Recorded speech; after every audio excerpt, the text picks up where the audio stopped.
Welcome to tonight's virtual Civil War program, brought to you by CivilWarTalk.com. Thanks for joining us. Tonight's guest is Stephen M. Hood, author of the brand new book, Patriots Twice, Former Confederates and the Building of America After the Civil War, which was just released by Savas Beatty. This is Mr. Hood's first presentation related to the new book, and we're honored to be the first to hear about it.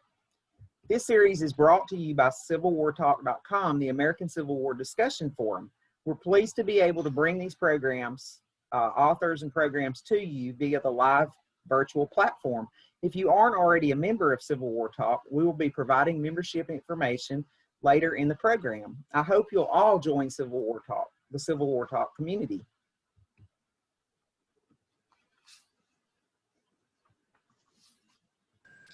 Our guest tonight is Stephen M. Hood. Stephen M. Sam Hood graduated from Kentucky Military Institute, Marshall University, and is a veteran of the U.S. Marine Corps Reserve. A collateral descendant of Confederate General John Bell Hood, Sam is a retired industrial construction company owner, past member of the board of directors of the Blue-Gray Education Society, and a past president of the board of directors of Confederate Memorial Hall Museum in New Orleans. He lives in Myrtle Beach, South Carolina with his wife of 43 years, Martha, and is the proud father of two sons, Derek Hood of Winchester, Kentucky, and Taylor Hood of Huntington, West Virginia. You may already be familiar with Sam's previous books. The Lost Papers of Confederate General John Bell Hood was published by Savas Beatty in 2015. Then, John Bell Hood, The Rise, Fall, and Resurrection of a Confederate General was published in 2016, earning Sam Hood the Albert Castell Book Award and the prestigious Walt Whitman Award. In his latest book, Patriots Twice, Former Confederates and the Building of America After the Civil War, award-winning author Sam Hood identifies more than 300 former Confederate soldiers, sailors, and government officials who reintegrated into American society and attained positions of authority and influence in the federal government, the United States military, academia, science, commerce, and industry. Their contributions had a long-lasting and positive influence on the country we have today. After the Civil War ended, former opponents worked to rebuild their reunified nation and moved into the future together. In an era witnessing the destruction or removal of Confederate monuments, Stephen M. Hood's latest book is both unique and timely. Just released by Savas Beatty earlier this month, this is Mr. Hood's first opportunity to talk about Patriots Twice, and we are honored to be the first to hear about it. Please join me in welcoming Stephen M. Hood.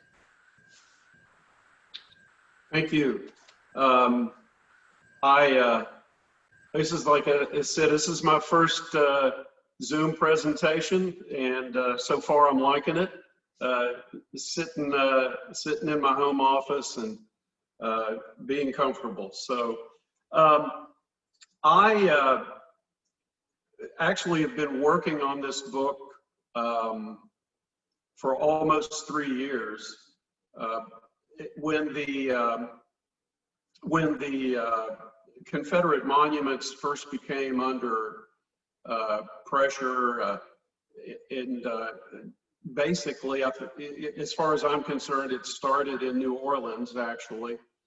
Then it kind of picked up momentum, and as Confederate monuments and landmarks, buildings and things were starting to be removed, I got kind of curious about what happened to the Confederates after the war.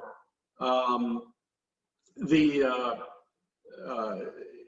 war lasted 4 years, 3 years for most of the veterans, and we all lived 60 or 70 or 80, or in Ed Barz's case, 97 years, and there's a lot more to our life than 3 years.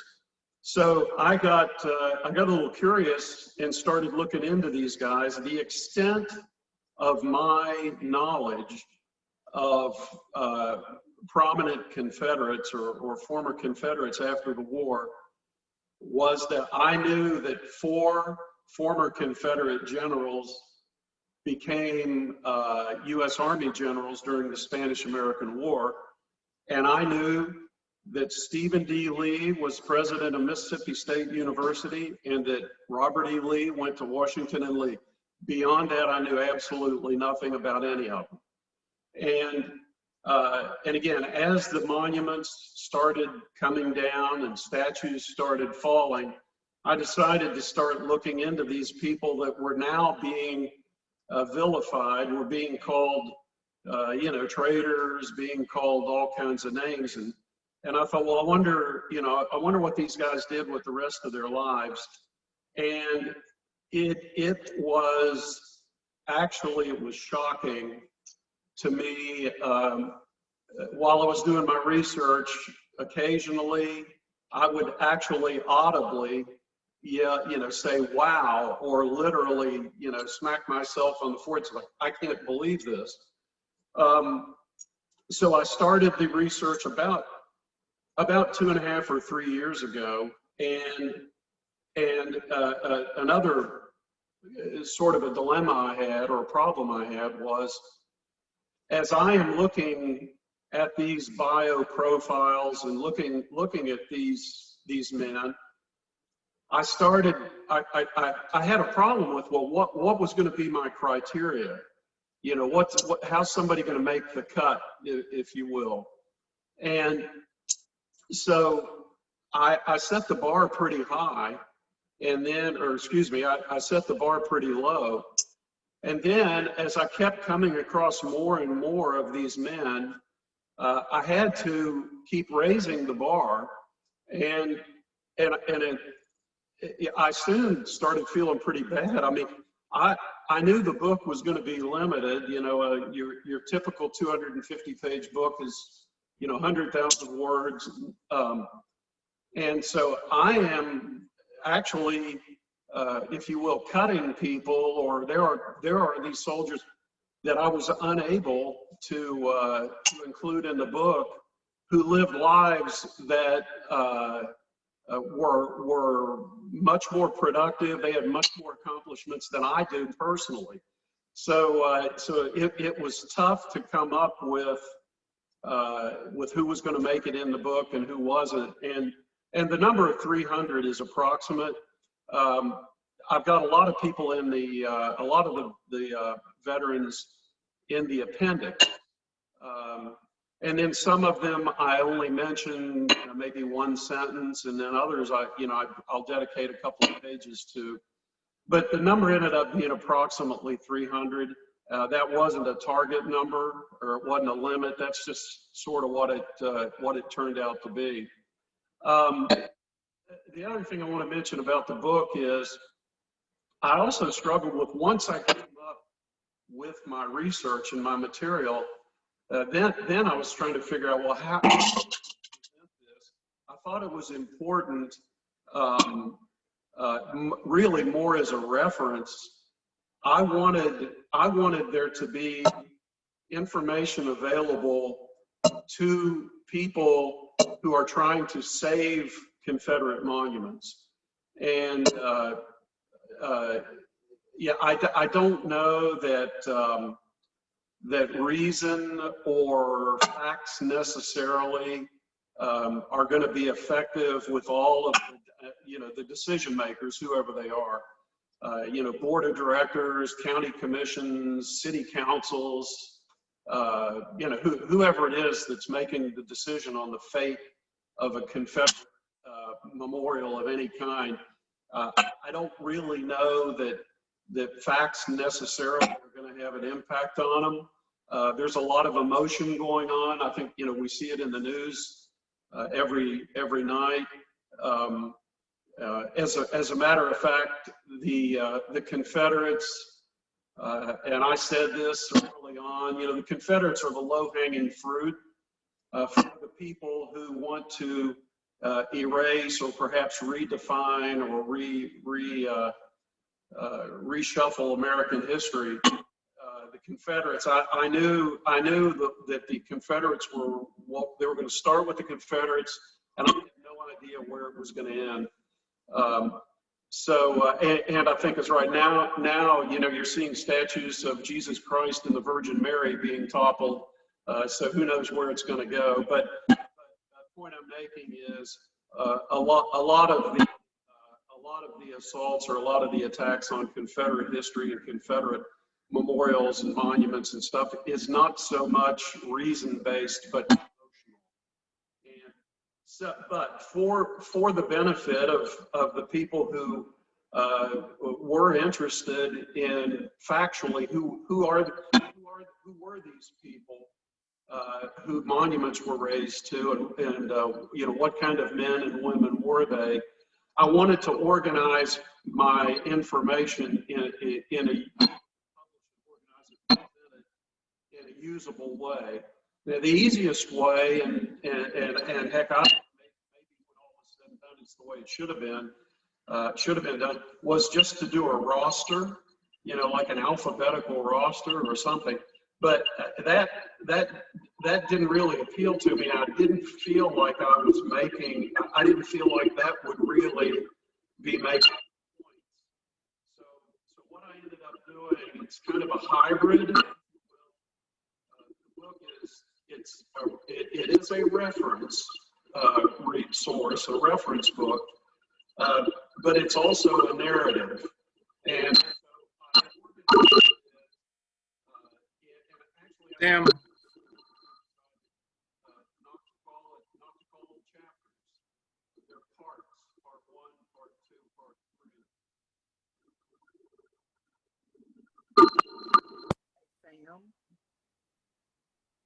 3. Sam, we've lost your audio. I'm not sure if it's your microphone or if there's feedback from another device. I've muted somebody in the audience who was unmuted, so that might help it. Try again and let's see if that fixed it. Hi, can you hear me? Yes. You can hear me, okay. Mm-hmm. Something happened to your microphone, Sam. Why don't you log out and then log back in and see if that helps?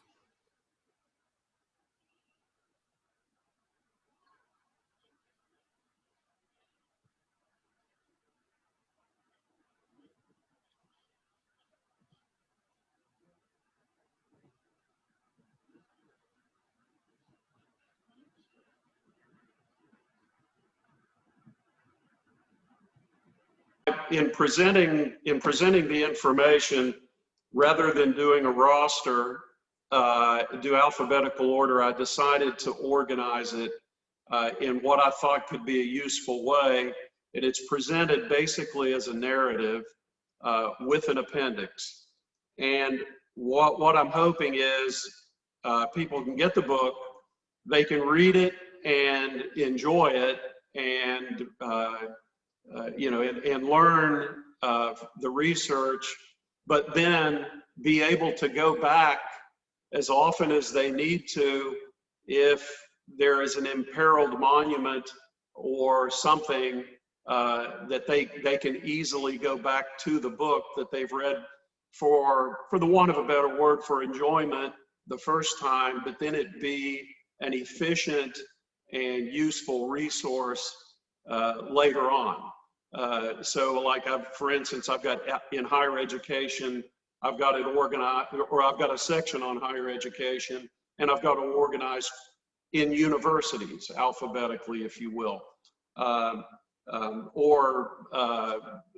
Anyway, things like that. So anyway, that's how the book came to be. That's the way it's organized and the way it's presented. And so now I'll get into the content, if you will. All right, now Laura, I'm going to go to the share screen. Everybody hold your breath.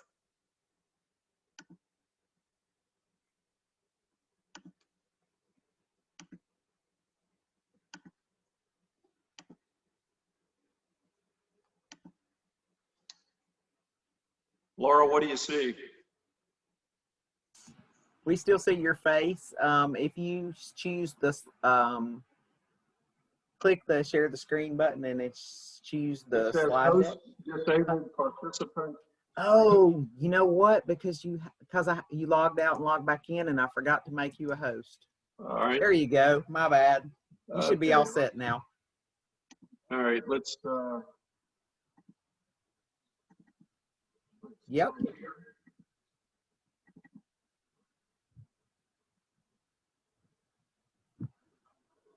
All right. Book cover.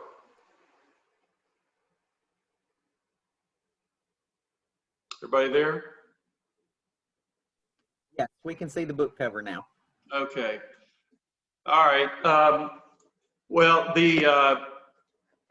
another thing that disturbed me about the current state of society and our history, one thing that I thought that was pretty ironic was for 4 years,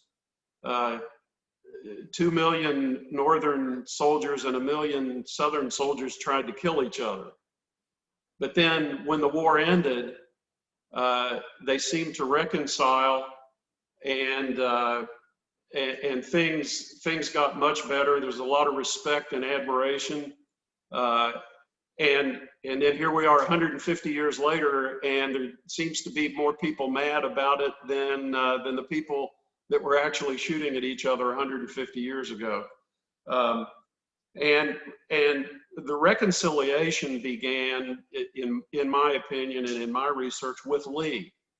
And Lee was famously non-critical after the war, famously non-critical not only of the Union Army or of the United States, but he was also famously non-critical, and he would not get involved in the quibbling and the arguing and the finger pointing that happened on the Confederate side. There were a lot of famous feuds, John Bell Hood and Joe Johnston, and James Longstreet and Early, and Lee stayed out of that. Set a good example that seems to have kind of been lost recently. There's an example of the 50th anniversary, and you know, people in the United States were celebrating the peace and the reconciliation and the reunification. This one, this is interesting. There's a statue on Martha's Vineyard in Massachusetts. I guess the Obamas are new residents there, but it's a pretty exclusive place. And in the town of Oak Bluffs, for any of you who have been to Martha's Vineyard, I believe that's where the ferry lands to go back and forth from the mainland. But the interesting story there,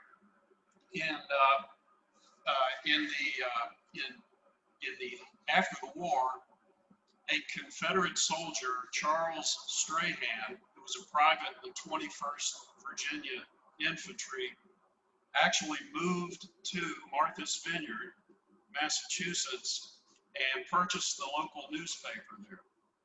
And he prospered, he did very well, but it's not surprising that he was the only Confederate veteran on Martha's Vineyard. And he used to attend not the meetings, of course, but the celebrations and the festivals and things that were put on by the chapter of the Grand Army of the Republic, which, as you all know, it was the fraternal organization of the Union veterans. And he really admired him. He wrote that he was, he's kind of sad that he couldn't be attending the United Confederate Veterans reunions down south. But anyway, he's a great supporter of them, and they all became friends. And in 1891, Strahan took his own money and he built the statue that is shown there, and he dedicated it to Union veterans of the Civil War. Now, again, this is a former Confederate infantryman, and so he paid for it. And in 1925, Strahan is getting older, and the Union soldiers, the GAR members, the Union veterans, they erected a plaque on the base of the monument that you can read there. It says, "The chasm is closed. In memory of the restored Union, this tablet is dedicated by Union veterans of the Civil War and patriotic citizens of Martha's Vineyard in honor of the Confederate soldiers." So a Confederate veteran erected the monument, erected the statue, and then to reciprocate, the Union soldiers dedicated a plaque in honor of Confederate veterans. And now, needless to say, that was indicative of the spirit of reconciliation and mutual respect after the war. By the way, if anybody's curious, that statue is now under pressure, believe it or not, because it says something nice about Confederates. And they moved that monument from its original location to a park there in the town. And I haven't checked it in the last year or two, but they're still wanting to take the plaque off, and there's some argument about that. So, but anyway, that was the spirit of reconciliation after the war. These are just some. And there's too many to show. But anyway, as I was saying, in sections, and I'm going to start off here with education. Now, and I'm going to leave this up for a second because there's no need for me to read it, but these are colleges and universities that were founded in all or in part by Confederate veterans. And I've got them listed there in alphabetical order, and you can kind of browse through there. If anybody sees anything up there specifically, you know, if Laura's going to explain here when the program is over, if anybody wants to contact me with specific information, I'll pull one out and say East Carolina University. If you want to know, well, who was, you know, what Confederate veteran was involved in East Carolina University, I can give it to you. It would take me too long to go through all of these in this presentation, but they're in the book. I will have to say, you know, it's kind of difficult sometimes on identifying somebody as a founder of something. You know, sometimes it's easy. If somebody donates $1 zillion and the land and says, you know, start a university, you can pretty much say that man or that woman was the founder. Sometimes it isn't quite so easy. But what I did was, if the university itself, or if the State Historical Association in the state where these universities are located, if they considered the particular veteran that I was looking at, if they said that he was a founder or a co-founder, I considered that to be, you know, credible source, if you will. But again, as you're looking at these, the one that I think you'll really find interesting is way down to the bottom, if anybody made it that far. But anyway, the University of California Hastings School of Law there was a Confederate veteran involved in the establishment of that. So and then I also, and it's the same thing. If these universities here and these colleges had presidents who were Confederate veterans. And this was a little easier to identify than the founders. But I draw your attention to, like, what's that, 6 or 7 lines from the bottom. A former president, actually he was the second president of Cal Berkeley, was a Confederate officer. And I've always said, boy, if they find that out in Berkeley, the Starbucks better board up their windows all the things that they, the craziness they get involved with in Berkeley sometimes. But it was John LeConte was a president of Cal Berkeley. And I'll mention his brother, Joseph LeConte, here in a minute, was involved in something else. But again, the book identifies who the presidents of these universities were, or if somebody's wanting to know without buying the book, which will make Ted Savas very unhappy. Just kidding.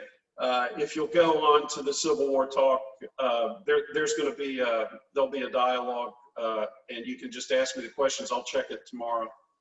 So I'll move on to the next one. Yeah, there's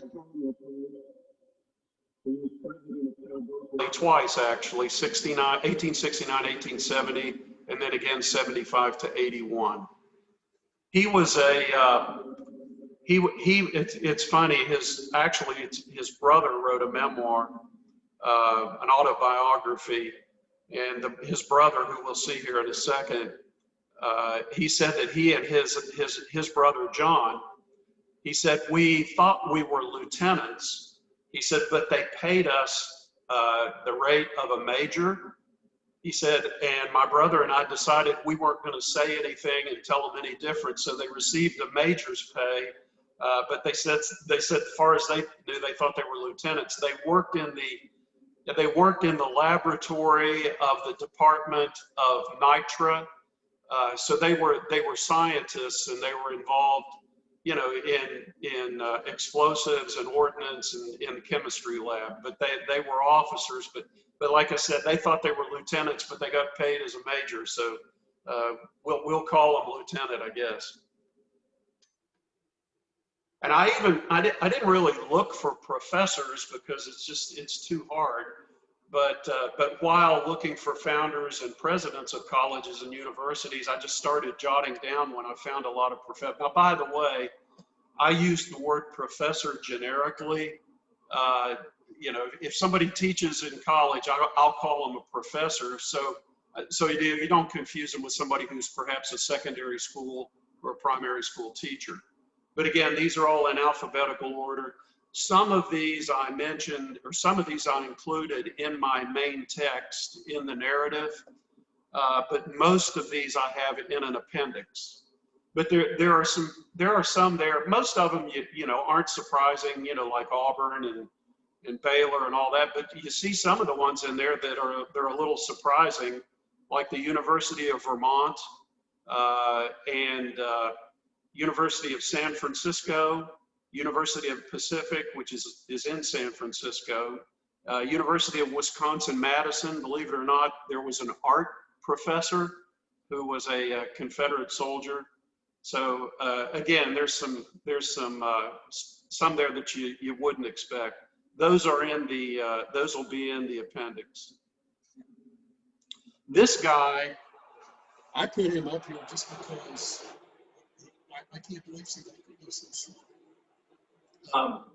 This is Colonel John Mallett, and I really didn't even know what category to put him in because he was a college professor. He was also president of the American Chemical Society after the war and all that. But I'm going to read this if you all don't mind. I have here another former Confederate, Colonel John William Mallett, was a professor of chemistry at Tulane. Mallett was superintendent of ordnance laboratories for the Confederate War Department. Mallett also taught at Amherst College in Massachusetts, the University of Alabama, Johns Hopkins, the University of Virginia, and Jefferson Medical College of Philadelphia. He was faculty chairman and professor at the University of Texas. Mallett was post-war president of the American Chemical Society, a member of the United States Assay Commission, fellow of the Royal Society in Great Britain and the UK, fellow of the College of Physicians of Philadelphia, fellow of the Medical Society of Virginia, fellow of the American Academy of Arts and Sciences, fellow of the American Association for the Advancement of Science, fellow of the London Society of Arts, fellow of the Société Chimique de France, fellow of the German Chemical Society, the American Philosophical Society. He was awarded honorary doctorate degrees from William and Mary, the University of Mississippi, Princeton, the University of Pennsylvania, and the Mallett Hall at the University of Alabama is named in his honor. That is one smart dude. So, I picked him out as just an example of what you would call a high achiever, I think, by anybody's definition. By presidents of professional societies, which Mallett is kind of the transition into that. I located former Confederates who were presidents of the American Medical Association, the American Neurological Association, American Surgical Association, American Public Health Association, American Bar Association, Geological Society of America, the American Gynecological Society, the American Society of Civil Engineers, the American Saddlebred Horse Association, and the American Association for the Advancement of Science. These were former Confederate officers, most of them were officers, some enlisted men, became post-war presidents of these organizations, and were tearing their statues down. Here's, I was mentioning John LeConte's brother, Joseph. Now, when I grow up, I want to look like that guy. That's how I want to look when I get older. If that doesn't look like a smart fellow, but Joseph LeConte, who along with his brother was a scientist. He went out west with his brother after the war. He lived his life in California, and he was co-founder of the Sierra Club, the environmental organization, the Sierra Club. He co-founded the Sierra Club with the kind of iconic naturalist, if you will, John Muir. Now, named after Joseph LeConte are many things. There's a Mount LeConte in the Great Smoky Mountains in Tennessee. But out west, he was involved in the founding of Yosemite National Park. And at Yosemite, there is a LeConte Glacier, LeConte Mountain, LeConte Valley. There's all kinds of LeContes. There is a lodge there that is owned by the Sierra Club that was called the LeConte Lodge. But that was until about a year or so ago, where they found some writings of his from back in the 1890s or the early 1900s that were racially insensitive. So they have now taken his name off of the lodge there at Yosemite, and they're probably going to remove his name from some other things. There was a middle school in one of the San Francisco cities around San Francisco, I forget which one, named LeConte Middle School, was named after his brother John, and they took the name off of it due to some kind of racially insensitive stuff. They took the name off of it last year. They renamed it. But anyway, Joseph LeConte, he from South Carolina originally, and again, either a lieutenant or a major, whatever.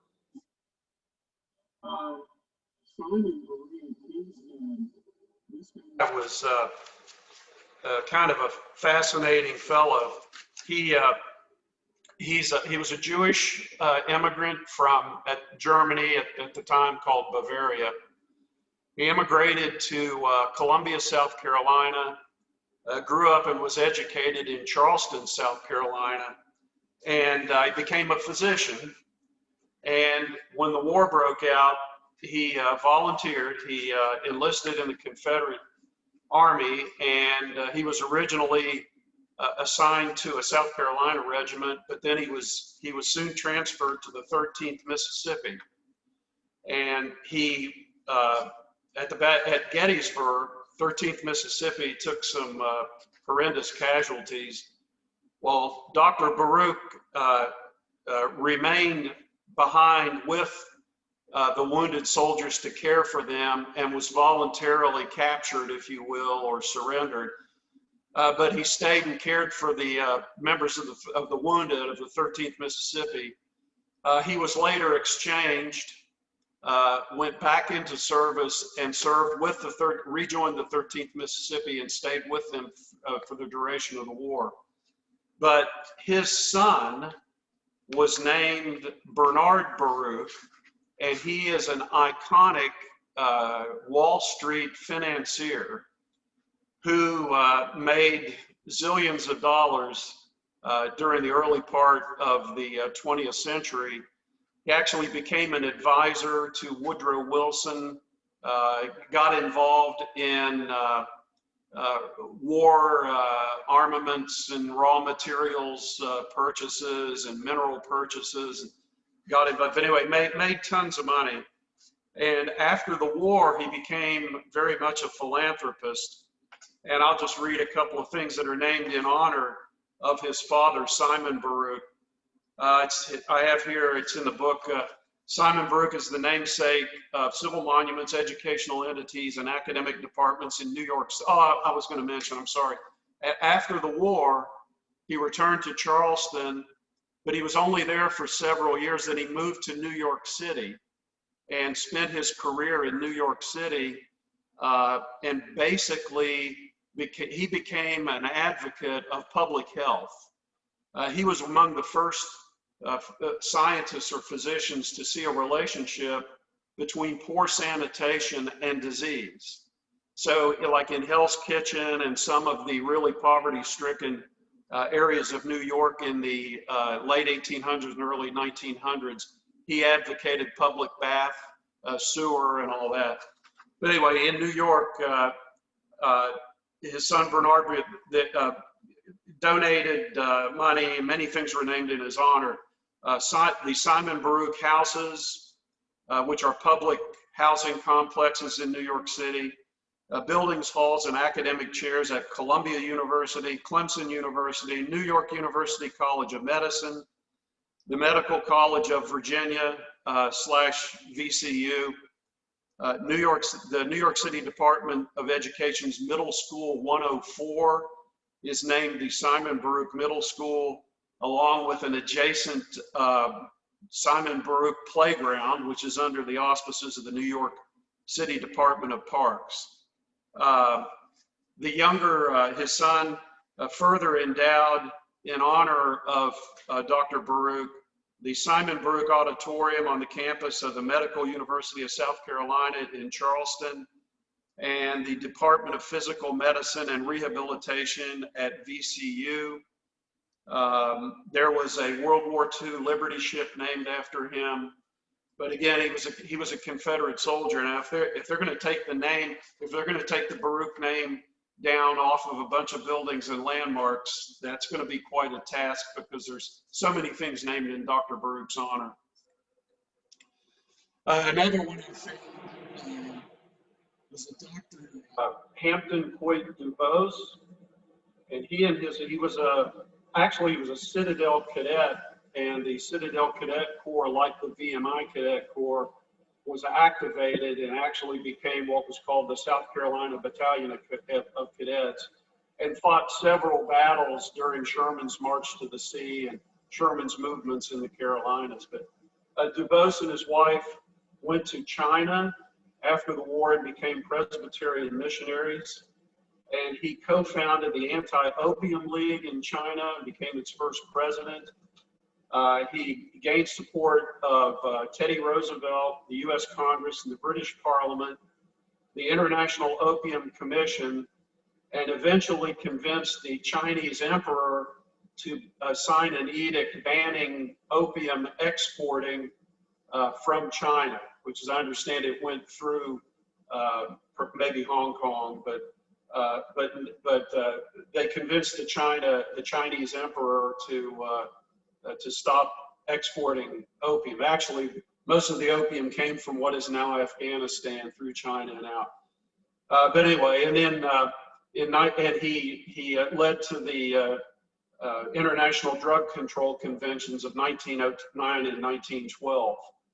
So again, a Confederate soldier or somebody you know, among a group of people whose honor is being questioned and their motives are being questioned now in 2020. The South Carolina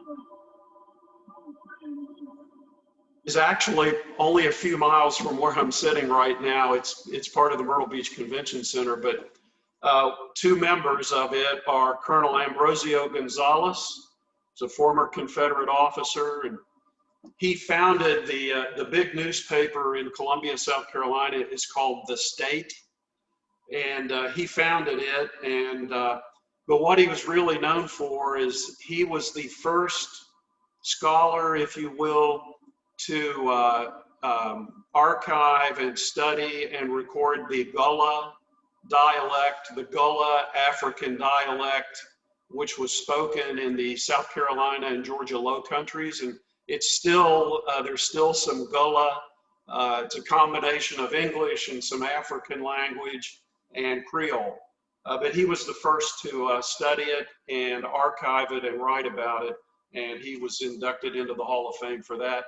And then Major James Lyde Coker, founder, there's Coker University, Coker College, which he founded. But also he founded a company called Sonoco, not to be confused with the oil company. It's Sonoco, and it's like a Fortune 100 company. It's one of the largest companies in the world. And anyway, and he founded it, and it's headquartered here in South Carolina. Also in Florida, they have a thing there. It's called Great Floridians Program. It's done by the Department of State. It's kind of like a Florida Hall of Fame. One of the inductees is David Lee, who was a lot of people, including myself, they call him a Confederate senator from Florida. He actually was not. He was a U.S. senator from Florida. Excuse me, he's a Jewish American. His middle name is Levy, or Levy, David Levy Lee. But he was not a senator, but he was a close confidant and advisor of Jefferson Davis. And as a matter of fact, he was captured with Jefferson Davis. And he was imprisoned for quite a while too. They ended up letting him go because he really wasn't an official Confederate government official, nor was he in the military. But he was definitely involved in the Confederate government.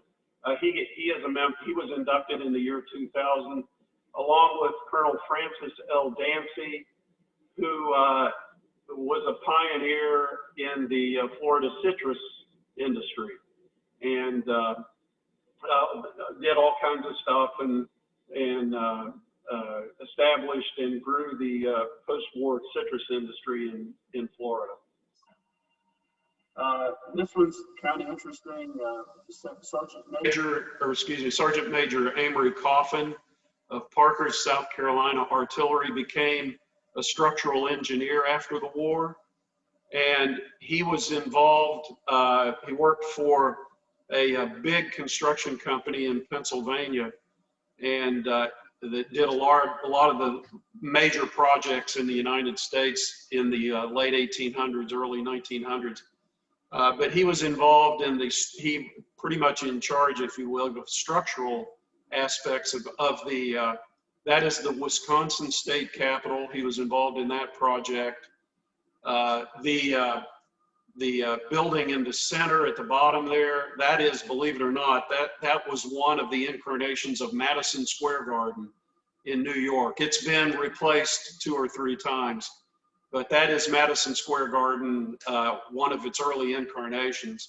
And to the right of it is the New York Stock Exchange. So a Confederate major, former artilleryman, was basically supervised the structural design and construction of the New York Stock Exchange. And this next one's kind of, I get a kick out of it. I remember, I think it was last year, a quote unquote activist climbed up onto the base of the Statue of Liberty, and she wouldn't come down, and She was up there for several hours, and they finally coaxed her down after she read her manifesto or whatever it was she was protesting. But they probably could have told her that that the base of the Statue of Liberty, the structural features of the base of the Statue of Liberty, was designed by a Confederate soldier. She probably would have gotten off a whole lot quicker. But Sergeant Major Amory Coffin was involved in the base of the Statue of Liberty.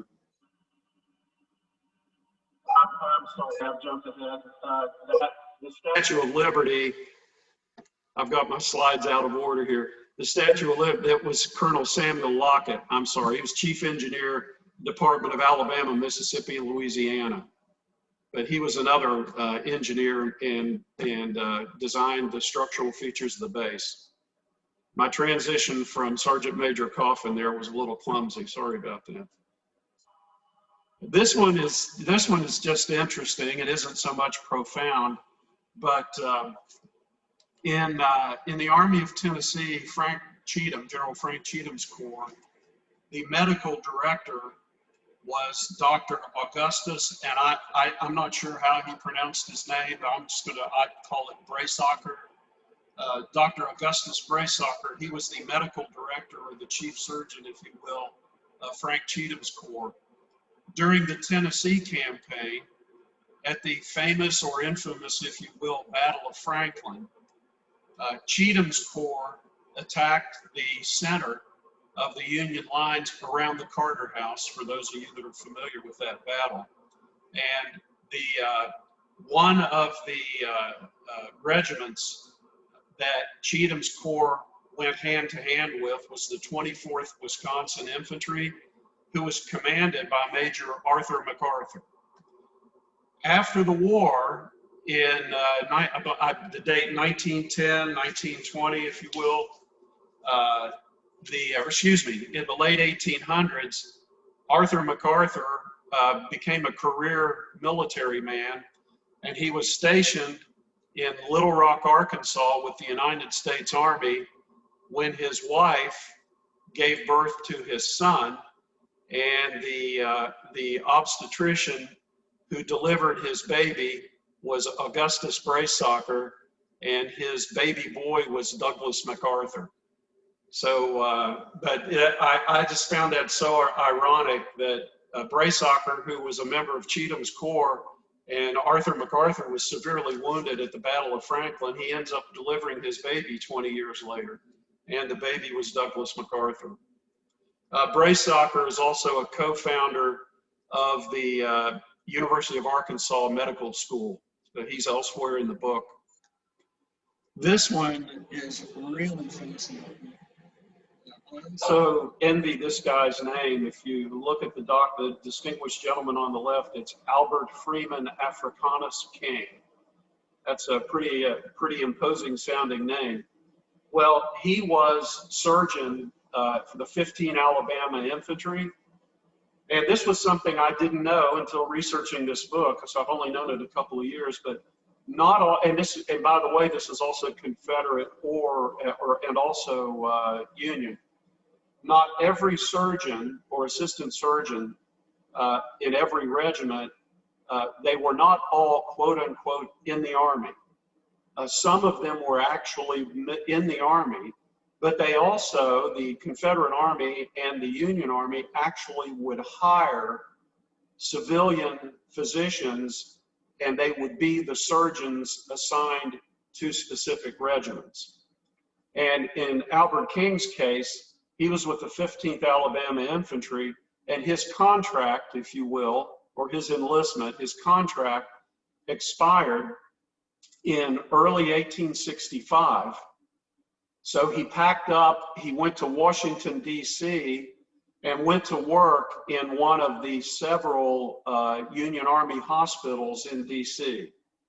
He happened to be at Ford's Theater on the night that Abraham Lincoln was shot, and Dr. King was one of the first 3 or 4 physicians that attended to Lincoln and was with him when they carried him across the street to the boarding house where he died. So 4 months earlier, he was wearing a Confederate uniform and caring for wounded Alabamians, and 4 months later, he's attending to the mortally wounded Abraham Lincoln. Public got a chapter on Native Americans. A few Native Americans became chiefs of the Choctaw Nation and the Chickasaw Nation after the war, which would be similar to governor or president, if you will, of the tribes. Then I found some people who attained some positions in unlikely places. Again, if somebody, veterans who took positions, in the 11 seceded states, or even Missouri, Kentucky, and Maryland, weren't that necessarily profound, but a former Confederate soldier, a VMI cadet who fought at the Battle of Newmarket, became adjutant general of the state of Montana, Charles Turner. And the Secretary of State of Wyoming was Lieutenant Samuel Shannon, who was on the staff of General Robert Anderson. And I like to mention, when I'm studying up on this guy, he was reputed to be quite the ladies' man. He was a lifelong bachelor, very dapper and quite the ladies' man, and became Wyoming's Secretary of State. And the next guy is John Stewart. Now, I did not find any records of him being considered quite the ladies' man. I don't know why, but Laura and Tina, maybe you all can, you can join the, you can, tomorrow when we go on CivilWarTalk, you can join in there if there's any questions about that. But anyway, John Stewart was a cavalryman, and he and, I've got the name of the fellow in the book, but he and the fellow who owned the Louisville Courier-Journal newspaper founded the city of Naples, Florida. Naples was founded by Confederate soldiers. In the Naples area, for those of you that are familiar with that part of the world, there's Fort Myers, which is, it's all in the bay, it's in the same metro area. Fort Myers, Florida is named after a Confederate. Though he didn't found it. But anyway, both Fort Myers is named after a Confederate veteran, and Naples is actually founded by a Confederate veteran. These are kind of weird. These are mayors. Now, again, all kinds of mayors all over the place, but I only highlighted the ones that made my eyebrows rise. Ogden, Utah, elected a Confederate veteran as mayor. And I thought this one was kind of ironic when Minneapolis was burning a few months ago. Hopefully they didn't tell those people that a former mayor of Minneapolis was a Confederate officer on the staff of Thomas Rosser. His name was Philip Winston. And then this one was really one that I kind of shook my head. Los Angeles from 1900 to 1902 was Confederate Captain Cameron Tom. He also founded the city of Glendale, California, which, when he founded it, it was outside of LA. Now it's all kind of part of the same metro area. But Cameron Tom. State and territorial governors. Now, again, you look at the southern states. You would have been shocked if there hadn't been a governor of South Carolina who was a former Confederate veteran. But when you look at some of these states, I was really surprised. Oklahoma, Utah, West Virginia, which itself had seceded from Virginia, right? There were two governors of West Virginia after the war. Two governors were actually Confederate soldiers. New Mexico, Colorado, Arizona, and Alaska. That one is a little bit of a stretch.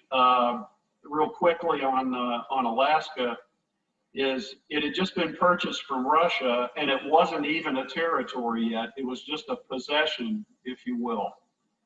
And what the U.S. government did was they set up an office, if you will, or a facility near where is Juneau now, and it was they sent a officer out there from the Department of the Treasury of all places.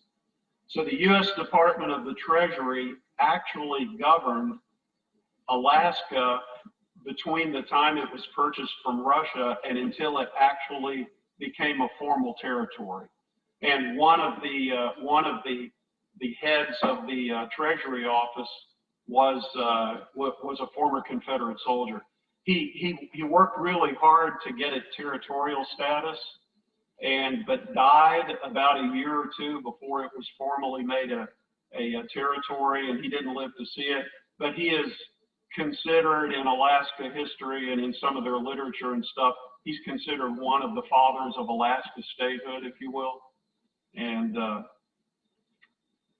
got him in the book as well. Panama Canal Zone also.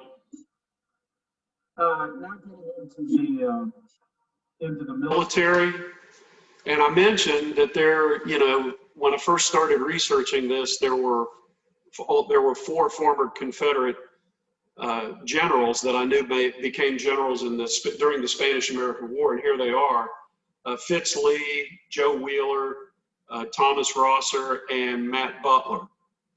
But as I did more research, I found 4 more. Henry T. Douglas, and these are all pictures in their post-Confederate, post-Civil War uniforms. You'll see USB on their collar, that's U.S. Volunteers. But Henry T. Douglas, Brigadier General during the Spanish-American War. John Castleman from Kentucky. William W. Gordon, and oddly enough, they are William C. Oates of Little Round Top fame, Alabama.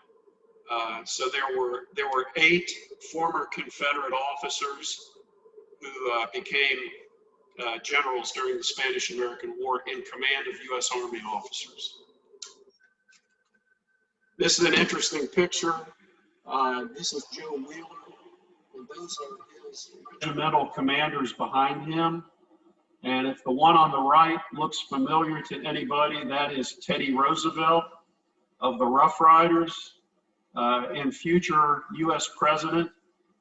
His boss, if you will, or his immediate commander in Cuba during the Spanish-American War was Joe Wheeler.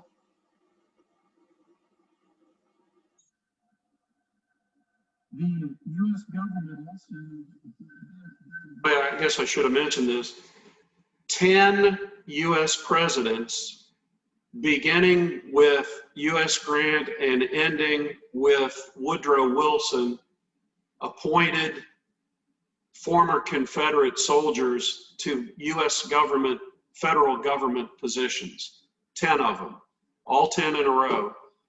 Actually, Calvin Coolidge, I can't say that he appointed any, but he retained one. So actually, Confederate veterans were in 11 U.S. presidential administrations after the war. And these are and I listed them here, and of course they're in the book. I identify who they are and when they served and all that, but you can look at this list. They were ambassadors or ministers. Some countries call them ministers or consuls. And this one, if you think about it, this was, most of these things, they were before telegraph. There was no communication at all.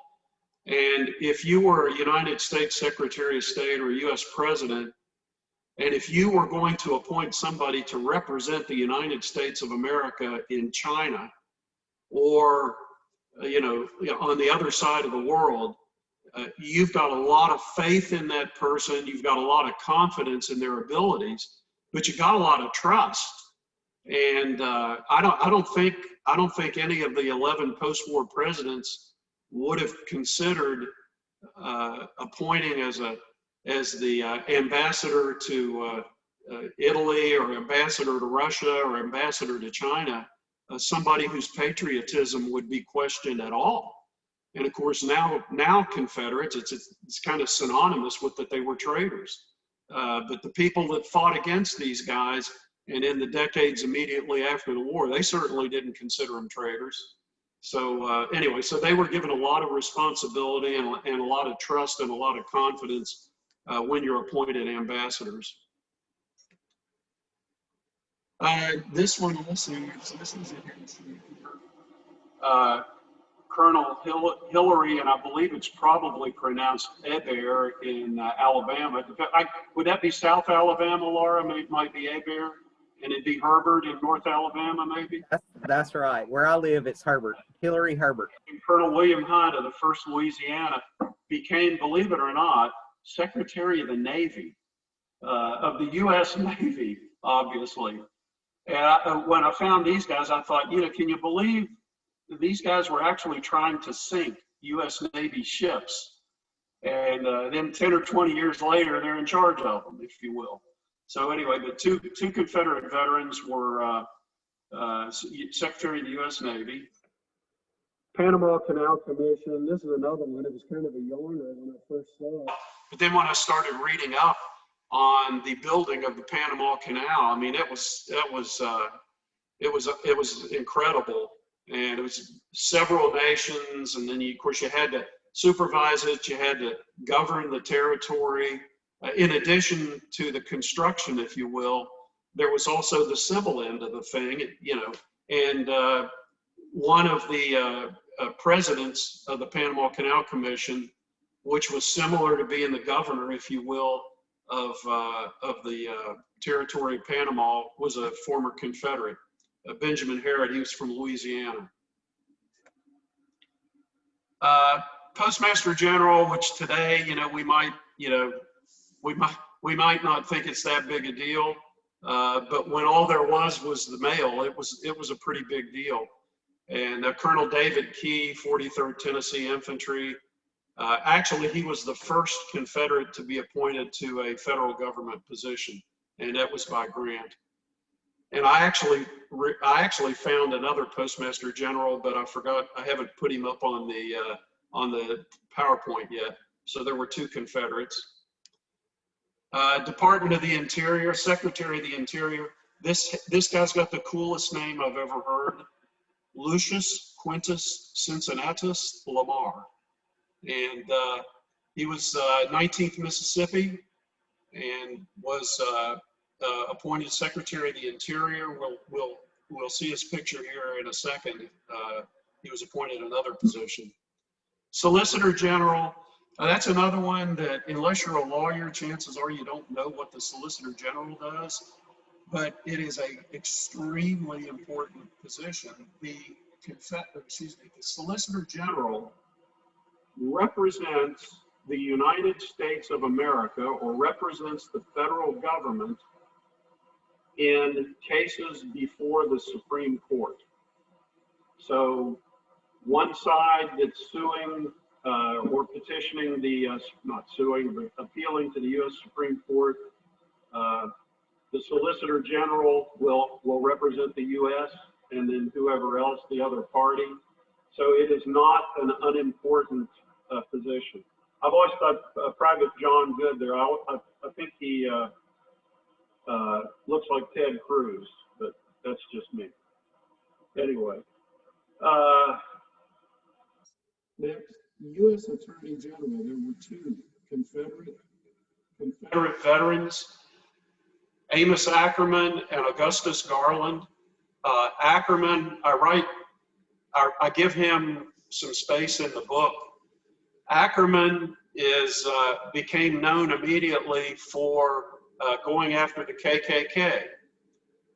Went after them. Actually, I read a couple of places and I heard a couple of opinions that he was Attorney General for a couple of years, and the reason that he left the position was because he was being too aggressive with the KKK, and he was asked either to resign or wasn't reappointed. He also organized the first investigative office of the Department of Justice, which was given a certain name at the time, but it eventually became the FBI. So I wouldn't really, you can't really say Amos Ackerman founded the FBI, but he established the first investigative arm of the Department of Justice that later became the FBI. But Ackerman was an impressive fellow. Believe it or not, Supreme Court justices, Confederate veterans. Sergeant Major Horace Lurton of the 5th, 2nd, and 3rd Tennessee Cavalry. Hal Jackson, who was he wasn't in the military, but he was in Tennessee. He was a civic affairs, if you will, official for the Confederate government. And then there's Lucius Q.C. Lamar, who I mentioned earlier, was Secretary of the Interior. He eventually he was appointed Supreme Court Justice. And then, believe it or not, the Chief Justice of the U.S. Supreme Court was a former lieutenant in the 9th Louisiana Cavalry, Douglas White. I've always thought that guy, how would you like to get a speeding ticket in some little southern town and you got a New York license plate on and you go up and that guy looks at you and, says, "You had a heap of trouble, boy." I would shake. But anyway, Douglas White, 9th Louisiana Cavalry, Chief Justice of the U.S. Supreme Court. And then I go into just I'm getting near the end here. I've got a few just interesting things. There were a bunch of patents. Eli Hamilton Janney, who was a quartermaster general of the Army of Northern Virginia, he patented the the knuckle thing.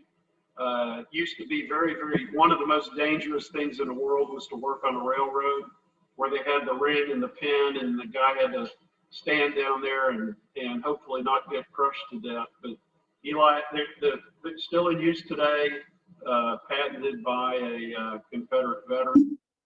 And, everybody in the world or should know that Coca-Cola, right? John Stiff Pemberton, he was a cavalryman, got wounded and discharged, and his wound was very painful. And he became a pharmacist after the war, or maybe even during the war, but after he was discharged. But he had cocaine in it, and believe it or not, it helped you with the pain. I don't know how that happened, but anyway, he was the inventor, if you will, of Coca-Cola. And then I found this one. This one's kind of funny. You got to be careful seeing children.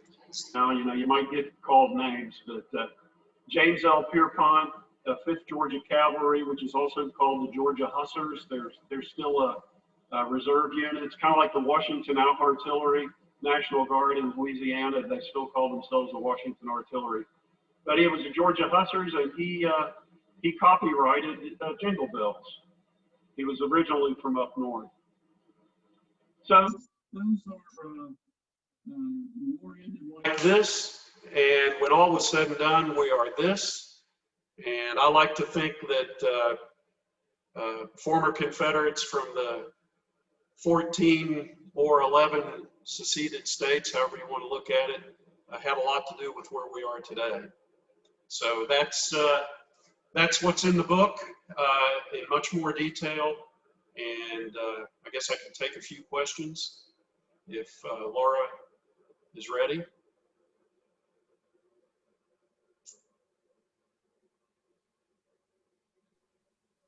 Or in just a second, we're actually going to do a little bit out of order tonight. I know it's a surprise to you because I didn't tell you this, but we thank you so much for being here, and we do have a ton of questions. But before we get to those questions, I'd like to introduce Mike Kendra, who's joined us now. Mike is the owner of CivilWarTalk.com, the American Civil War discussion forum, and Mike is going to tell us about the forum. Mike? Hi, everybody. Thanks so much, Sam. That was a great presentation, and I appreciate you providing the presentation tonight. I'm so pleased that you chose Civil War Talk Presents as the platform for your first promotion of the book since its release. Thanks so much for that, and good evening to everyone. I'm Mike Kendra. I'm the owner of Civil War Talk, and tonight Civil War Talk is hosting Sam Hood, our guest presenter on Zoom, and this is a great opportunity to learn about another great piece of American history.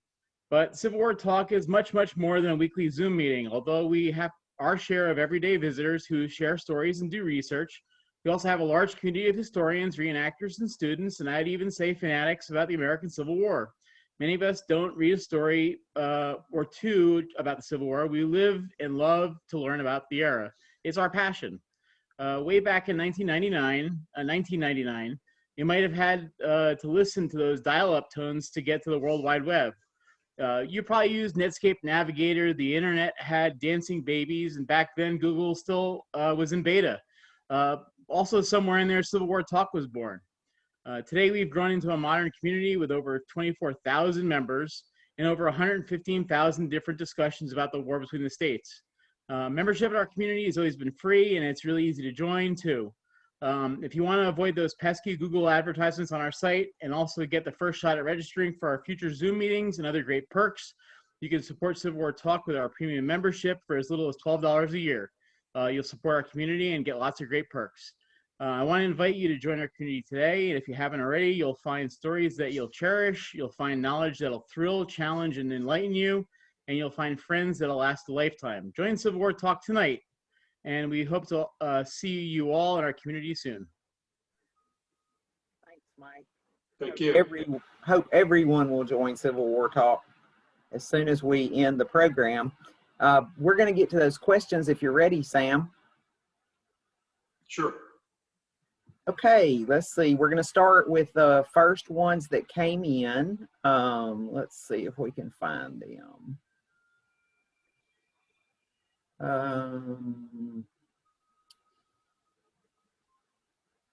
I'm looking. There were some comments about the audio issue that we had a little earlier. Someone said, great book. That was Paul, and I'm guessing that Paul already has the book. Thank you.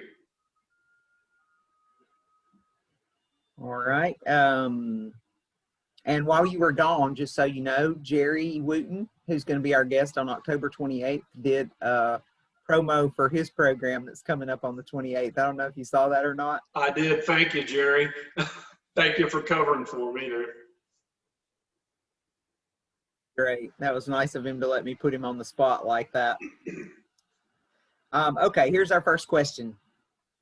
Someone asked, Martha's Vineyard, which Oak Bluffs, is where that monument was, I think, that you showed.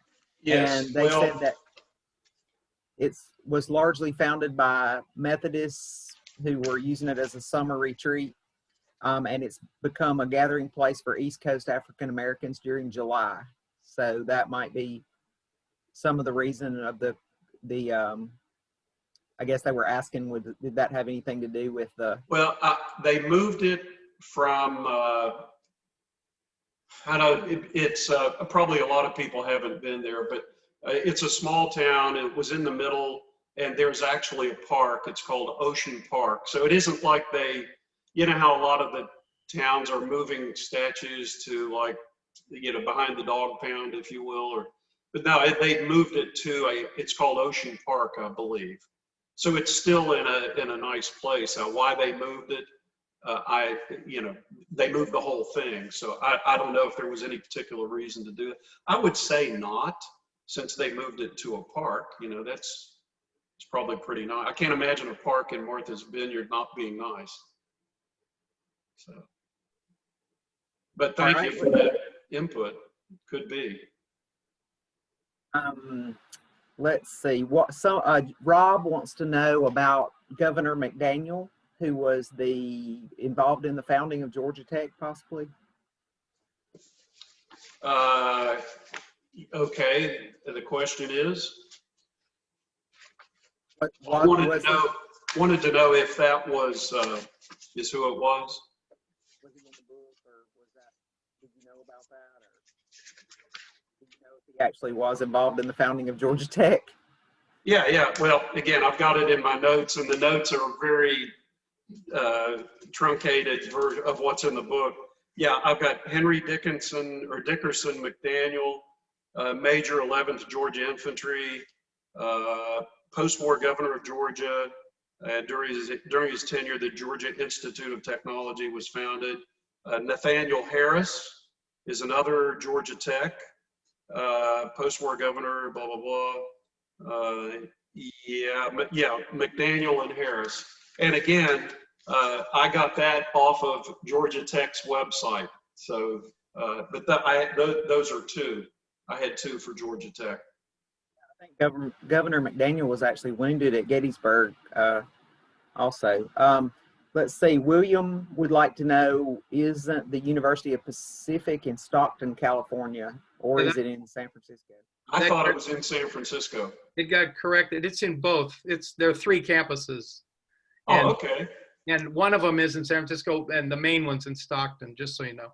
Oh, okay. Thank you.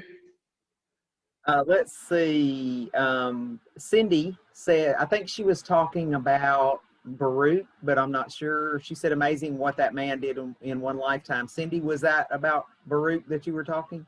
Or Mallet, perhaps? Cindy, are you still here? Did you want to clarify?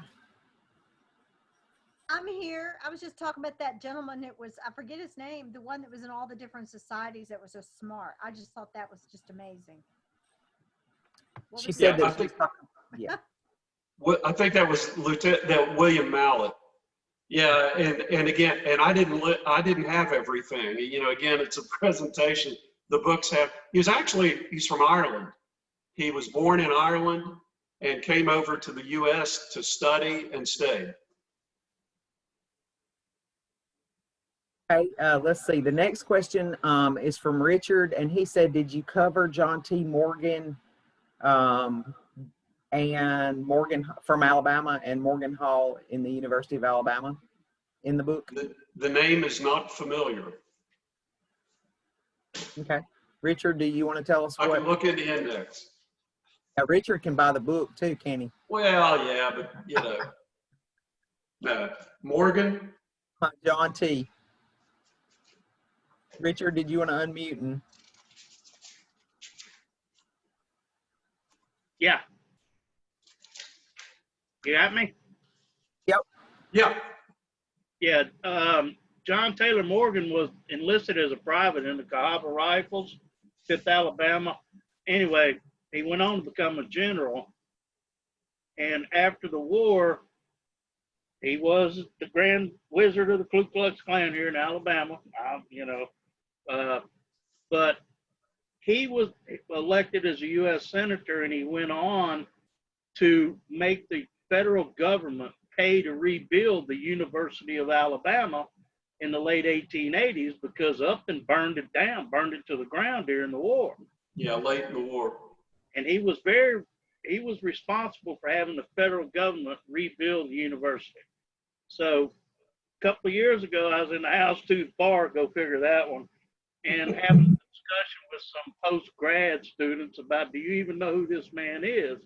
Yeah, he was a Confederate general and a wizard in the Ku Klux Klan.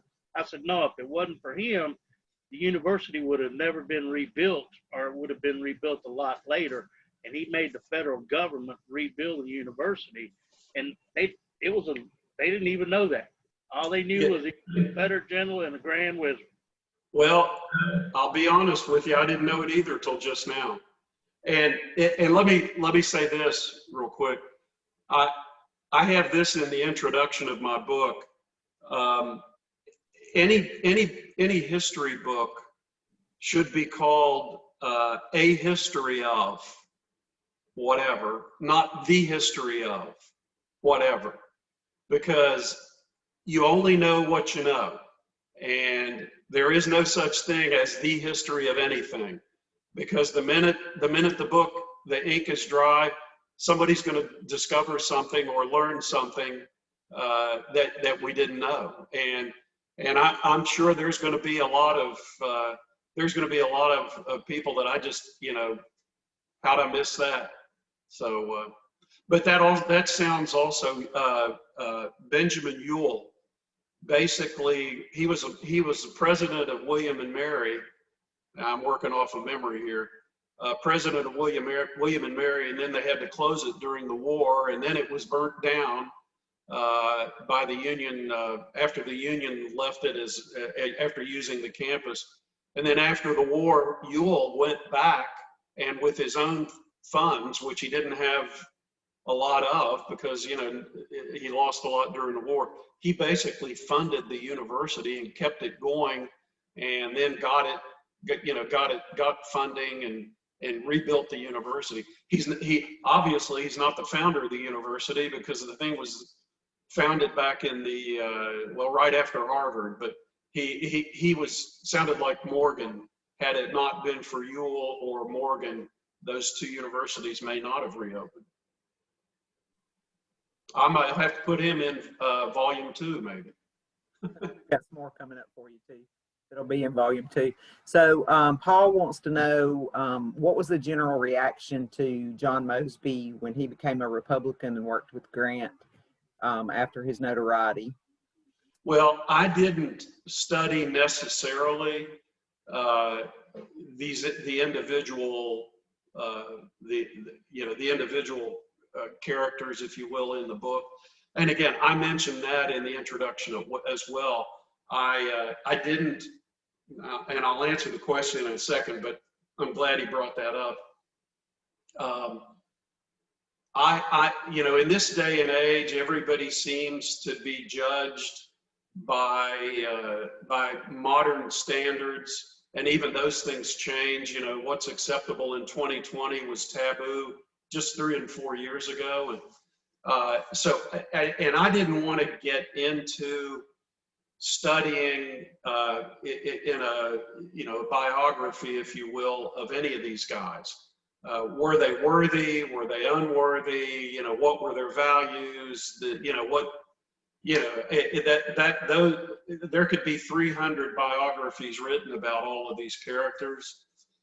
So I wanted to mention that. But to answer his question, what did everybody think of Mosby?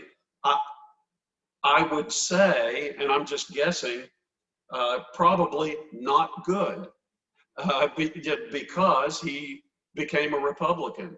And there were several of the, high-profile Confederates after the war who became Republicans, and that was frowned upon then. I probably Longstreet and Mosby were the two most prominent ones. So again, I would say no, but I would also say from having read what little about Mosby that I have, I doubted that he cared. He was a feisty guy, very independent. He probably didn't. Remy would like to know if the Colonel Gonzalez that you mentioned was Cuban, maybe born in. Yeah, he was native Cuban, and then moved to the Carolinas. And Rob said Dr. King that you described is buried in Washington, D.C. Again, off the top of my head, I don't know, but it might be in the book. Okay. So, some of the, I don't want to make this. I don't want to make this sound trivial or whatever, but I tell everybody it's sort of like a collection of obituaries, if you will, because you know how an obituary is, it takes somebody's entire life and condenses it down. And so some of the people I actually, if I happen to have their burial site or their date of death and all that, I gave what I was able to come across, but I couldn't dig, too much further or too deep into all of them. And by the way, we mentioned this too. I'm just guessing. I probably looked at between 6,000 and 8,000. I kind of tried to guess this myself toward the end. And I estimated, I looked at 8,000 names. Some of them I had to actually read a lot about, and others just very little. But I went through several thousand people, and I came up with I should have said this early in the presentation. My original list was 800. So I went through several thousand to come up with 800. And then, as Ted Savas and I were developing the book, and he's the publishing expert, I had to knock it down to 300. But anyway, so you know, some of them I have a lot of information on, and others I just, you know, mention the name, what position they attained after the war, and what their military affiliation was. So the book's really more about the value of their contributions as a collective, not so much about individuals. Right, but I'll tell you, there are a couple of them. Like, boy, if anybody, you're talking about material for a biography, would be Mallet, who was mentioned here earlier, and the two LeConte brothers. Now, and maybe Dr. King too. There are some fascinating characters in there. This is going to be the last one. It happens to be my question. I actually skipped one of my other questions so that we could get to it. So you were talking about Douglas MacArthur being delivered by a former Confederate surgeon. Reminded me of Ham Henderson, the Reverend who delivered the eulogy for Hannah Grant at U.S. Grant's request. And he was a former colonel in the Confederate Army and former commandant at Cahaba Prison. Is he in the book? No, ma'am. Volume 2. Volume 2. There's another one. Yeah. Yeah. Volume 2. Let's see. So we'll get, if you don't mind, Sam, I think what I'd like to do, because there are quite a few more questions, if you don't mind, if I download the chat box and enter those questions into the thread at Civil War Talk, would you come there and answer those? Tomorrow. That'd be great. Tomorrow or the next day. It's 10 o'clock. I don't know what's up with it. No, I'll be tomorrow. I'd love to do it. I'll be in the mood too. So I'll go to my favorite coffee shop and sit there and type away. That'll be great. Well, I'll download the chat and enter those in the thread with the announcement that's on the site right now. And if you can go to that thread and just answer them, we are going to do that. And I am going to tell everybody how to order your book. Sam's book, first of all, I want to remind you that all of our presenters provide these presentations without compensation, and we encourage people to order the copies of the books that are promoted here. If you'd like to order your own copy of Sam's book, Patriots Twice, Former Confederates in the Building of America After the Civil War, we have a very special offer for you. Savas Beatty wants to thank folks for adapting to the current normal and for participating in this event. When ordering Sam's books through the Savas Beatty website, Tina will type that in the chat box, that link for us. If you'll load Sam's book in the cart first, then anything you want to order, as many books as you'd like to order, and then at checkout, if you'll enter the code that Tina's also going to type in the chat box, all caps, you will receive 20% off of your total order. Sam has a couple of other books available also at Savas Beatty. John Bell Hood, The Rise, Fall, and Resurrection of a Confederate General, that was published in 2013, and it was actually awarded the Albert Castell Book Award and the prestigious Walt Whitman Award. If you load it in your cart and then fill your cart up with whatever else you'd like to buy, you'll get 20% off of your entire purchase. And also available on Sam's earlier book, The Lost Papers of Confederate General John Bell Hood, is also available through Savas Beatty, and you can get the same discount by using the same code, all caps, that Tina's typing into the chat box. Or my suggestion, just load all 3 books in the cart. Load all 3 of Sam's books in the cart, then buy whatever else you want and use the code at checkout to get your discount, 20% off, right? Yeah, you're embarrassing me, but yeah, that was your intent, I can tell. So I know I'm going to be ordering at least one. So here's our upcoming schedule of presenters. We wanted to go ahead and share this ahead with you. These are the ones that have been confirmed through October 21st. And next week we have John Corstein coming on the CSS Virginia scales, on Nathan Bedford Forrest, Jan Kroon on the Civil War Diary of Leroy Wiley Gresham, which is going to be one of my favorites, I think. Lance Hurtigan's coming to talk about the Iron Brigade, and Neil Chatelaine on the Confederate naval operations. After that, guess what? On October 28th, we have Jerry Wooten, the star of our show tonight. I was going to say, I've heard of that guy. Yeah, thanks again for doing that, Jerry. We really appreciate it. November 4th, Scott Mingus targeted tracks the Cumberland Valley Railroad in the Civil War. So for those folks who've been asking for a railroad fix, we've got Jacksonville on operations and supplies. And then we've got the railroad on November 4th. And right before that, we had the Navy. So I think we've covered all the requests at that point. December 2nd, Steve Norder is coming to do talk about his new book, Lincoln Takes Command, the campaign to seize Norfolk. And then on December 9th, Christopher Loperfido on the Civil War letters of Surgeon Benton. And John Corstein will be back with us. Mike, you want to tell us about that one? Oh, you're muted. I was muted. That was fun. Yeah, but that's a fun event because that's going to be about the USS Monitor's the anniversary of the sailing of the ship when it was being transported to another location on Christmas. Was it Christmas Eve or New Year's Eve? I'm drawing a blank. Yeah, New Year's Eve, and it sank that early in the morning on New Year's Eve.